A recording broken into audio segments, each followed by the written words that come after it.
Here I stand, men of Athens, an old man, 70 years of age. This is my first time in a court of law. I am unfamiliar with its ways, its language, so bear with me if I speak plainly. I will speak as I always do, in the marketplace, in the agora. I will use the words I know. I ask you only to listen.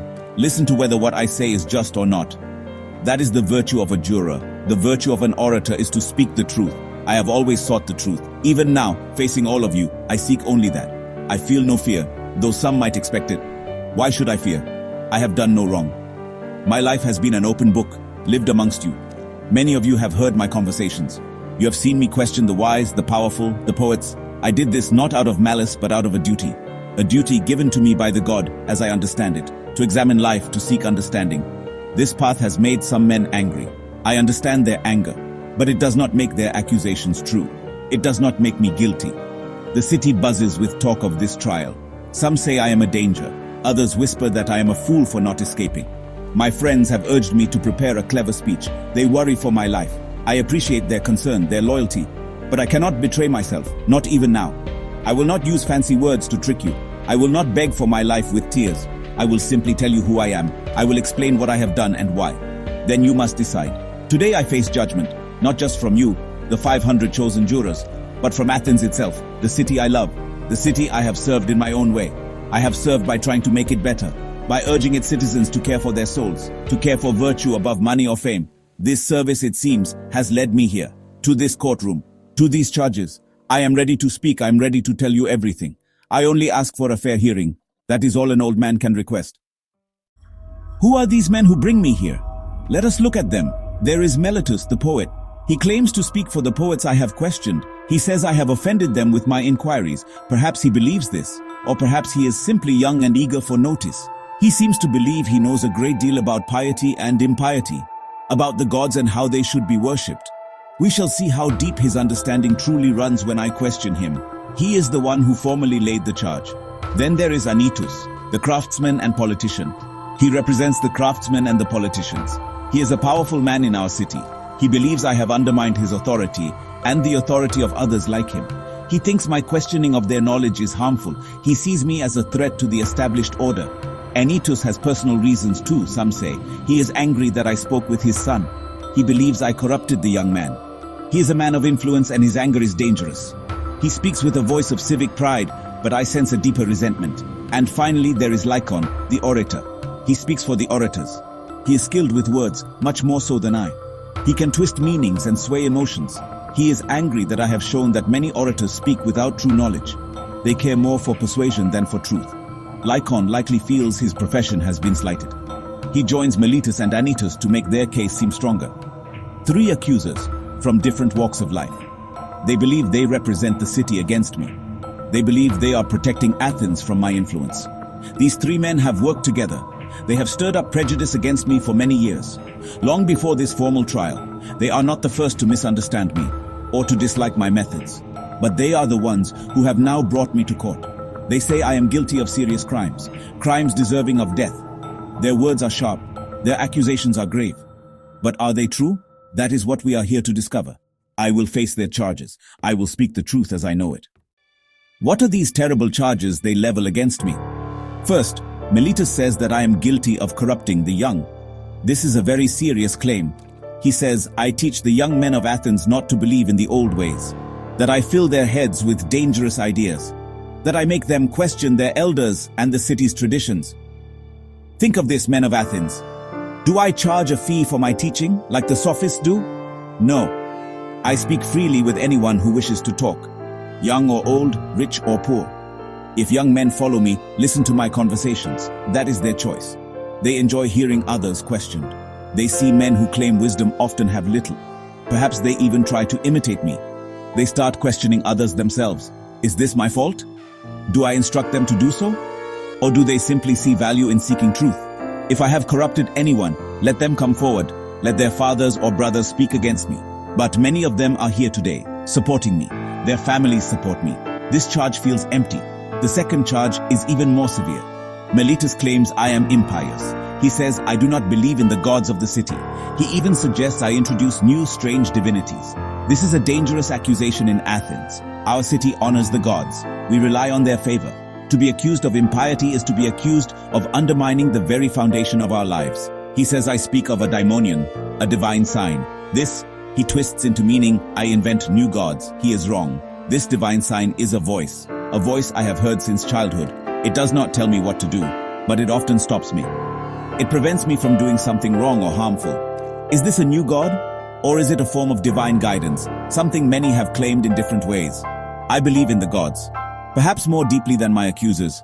My whole life of philosophy, my mission has been in service to the god of Delphi. How can I be impious if my life is dedicated to a divine task? These charges are designed to make you fear me. You might wonder why I live this way, why I spend my days questioning everyone. It began with a story about the oracle at Delphi. My friend Cherephon, you knew him, he went to Delphi. He asked the oracle if anyone was wiser than Socrates. The Pythian priestess replied. She said no one was wiser. When I heard this, I was puzzled. What could the god mean? I knew I possessed no wisdom, great or small. So I set out to understand the oracle's riddle. This was the beginning of my mission. I went to a man reputed to be wise, a politician. I talked with him. I examined him. And I found he was not wise, though many thought him so. And he thought so himself. I tried to show him this, but he became angry. As I left, I thought to myself, I am wiser than this man. For neither of us really knows anything fine and good, but he thinks he knows something, when he does not. I, on the other hand, do not think I know, when I do not. In this small way then, I seemed wiser. I do not claim to know what I do not know, so I continued my quest. I went to the poets. I asked them about their finest passages. I thought they could explain their own works, but they could not. I realized they wrote not from wisdom but by a kind of instinct or inspiration. Like prophets or seers, they said many fine things but did not understand their meaning. Then I went to the craftsmen. They did know many things I did not. They were skilled in their arts, but they made the same mistake as the poets. Because they were good at their craft, they thought they were wise in other greater matters too. This error overshadowed their skill. This investigation, men of Athens, has taken all my time. It has left me in great poverty. But I had to do it, to prove the oracle right. And what I found is this: human wisdom is worth little or nothing. The God alone is truly wise. The oracle used my name as an example, as if to say, he among you is wisest mortals who, like Socrates, knows that his wisdom is truly worthless. So I continue my search. I question anyone who seems wise. I expose ignorance that parades as knowledge. This is my service to the God. This is why I have so many enemies. Now let me address Meletus directly on these charges. He says I corrupt the youth. Meletus, come forward. Tell me, who improves the youth? He is silent. Or well, he says the laws. But who is the person who knows the laws and improves them? He says the jurors, the council, the assembly. So everyone in Athens improves the youth except for me. It seems unlikely, does it not? If you want to improve horses, you go to a horse trainer, not to just anyone. Surely it is the same with young people. One person who corrupts them and everyone else improves them. This is absurd. Meletus claims I alone corrupt the youth, while all others in Athens improve them. This is a strange claim. If I corrupt them willingly, then I must be a fool. For if I make those around me wicked, I risk being harmed by them. No one would willingly bring harm upon themselves. So, if I corrupt them, it must be unwillingly. If it is unwillingly, then the law says I should be instructed and admonished, not brought to trial. Meletus has never tried to instruct me. He has only sought to punish me. This shows he cares little for the youth. He cares only for my conviction. Then there is the charge of impiety. Meletus says I do not believe in the gods of the city. Yet in his indictment, he also says I introduce new divine things, or daimonia. How can this be? If I believe in divine things, I must surely believe in divinities, in gods. It is like believing in flute playing, but not in flute players, or believing in horsemanship, but not in horses. His accusation contradicts itself. He is playing with words. He has not thought this through.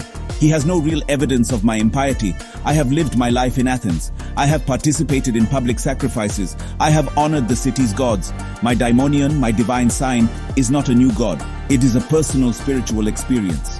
It guides me away from harm. It does not command me. It is a sign of the gods' care, not a rejection of them. Meletus is confused, or he is deliberately trying to mislead you. These charges are baseless. They are born of misunderstanding and malice. I trust you can see through them. Look at my life, not just his empty words. Perhaps some of you are wondering, even if I am acquitted, will I stop my questioning? Will I live quietly? My answer is no, men of Athens. I will not stop. Not as long as I draw breath and have the ability. I will continue to exhort you. I will question you. I will reproach you if you care for money and reputation, if you care for honors, but not for wisdom or truth, or for the best possible state of your soul. I believe that God has commanded me to do this. I am a gift from the God to this city. Think of Athens as a large, noble horse, a horse that is a bit sluggish because of its size. It needs a gadfly to wake it up. I am that gadfly. The God has attached me to the city, to sting you, to persuade you, to reproach you. All day long I settle on you everywhere. I will not cease. If you kill me, you will not easily find another like me. You might be angry, like a man awakened from a nap. You might swat me and kill me as Anytus advises. Then you could sleep on in peace. But would that be good for Athens? This role, this gadfly existence, is not for my own benefit. I have neglected my own affairs. I live in poverty. I do this because I believe it is my duty. A duty to you, citizens of Athens, to help you examine your lives, to help you care for what truly matters. It is easy to go through life without thinking. It is easy to accept things as they are. But is that the best life? Is that how a great city like Athens should be? I believe we must always question. We must always strive for better understanding, for greater virtue. So, do not ask me to be silent. That I cannot do. To be silent would be to disobey the God. It would be to abandon my post. It would be to fail you, the people of Athens. My voice may be irritating to some. My questions may be uncomfortable, but I believe they are necessary. Like a physician's treatment, it may not always be pleasant, but it is intended for your health, the health of your souls, the health of our city. This is why I speak. This is why I will continue to speak no matter the cost. Men of Athens, I have a choice before me. I could perhaps offer to stop philosophizing. I could promise to live a quiet life. Perhaps some of you would accept this. Perhaps this would save my life.